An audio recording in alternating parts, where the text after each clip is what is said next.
V okviru projekta Zlata 50 pripravljate tudi zanimive torkove in četrtkove večere.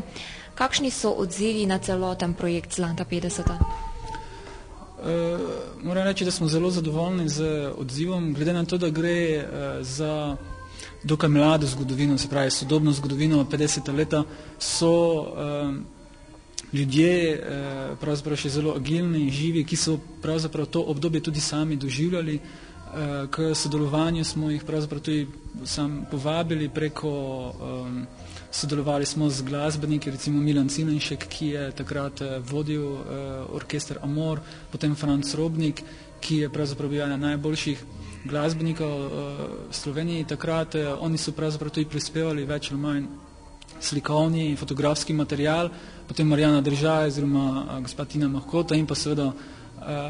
tu je zbirka iz arhiva Boža Podkraška in gospe Tatjane, ki so pravzaprav živeli tisto obdobje, zato lahko rečemo, da so jim ostali seveda udeleženci, ki so prihajali poslušati Iva Robiča v veliko kavarno, ki so ga pravzaprav doživeli v veliki kavarni in sami pravijo, da so zelo zadovoljni, da so srečni, da se tudi samo njihovo obdobje obeleži na tak način, kot so ga oni doživeli, kar pomeni, da smo pravzaprav lahko zadovoljni oziroma srečni, da smo nekako ujeli rdečo nit družabnega življenja v Mariboru, se pravi z glasbo, plesom in po drugi strani z modnimi revijami, ki so v 50 letih nekako se bile v povojih in se tudi začele. Tako da druga stran so seveda torkovi večeri in pa četrtkovi plesni večeri, ki vključujejo oziroma zaključujejo sam projekt 50-ih, zlatih 50-ih, saj s torkovimi večeri nekako postavljamo ogledalo obdobju 50-ih, povabili smo k sodelovanju legendarne pevce in skladatelje, pisce besedil 50-ih, 60-ih, 70-ih in pa sodobnega časa. Tako smo do sedaj gostili gospoda Marka Novosela, Alfija Nipiča, ki ste pravzaprav v veliki kavarni svoje glasbene kariere tudi začela. Seveda pričakujemo, tu je potem še gospod Jure Robežnik in pa Elza Budov, ki sta v Mariboru oziroma ki sta v Mariboru tudi redno zahajala, bodisi kot pisca besedil oziroma skladb. Pričakujemo še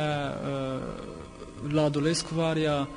in pa Mojmira Sepeta, Alenko Pinterič, ki pravzaprav so Lidijo Kodrič, ki so krojili vrh kvalitetne jugoslovanske glasbe svojega obdobja. S tem pravzaprav postavljamo en taki ogledalo, kot sem že omenil, obdobje 50-ih in potegnemo en kontinuum do današnjega časa z gospod Nušo Derendo. Odzivi so zelo dobri, ljudje pravzaprav so nas sprejeli kot del kulturnega ambienta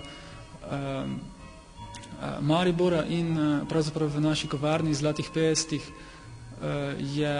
k sodelovanju smo povabili tudi gospoda Janeza Svečnika, ki pravzaprav je igral v 50-ih letih maestro na klavirju, ki je igral že v 50-ih letih, spremljal gospoda Iva Robiča, tako da pravzaprav imamo med sabo tudi žive legende.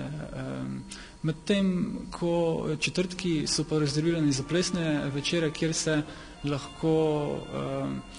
zapleše v ritmih iz 50-ih, lahko se učimo tanga, foxtroka, boogie-woogija, torej plesov, ki so v 50-ih letih pravzaprav prihajali v ospredje.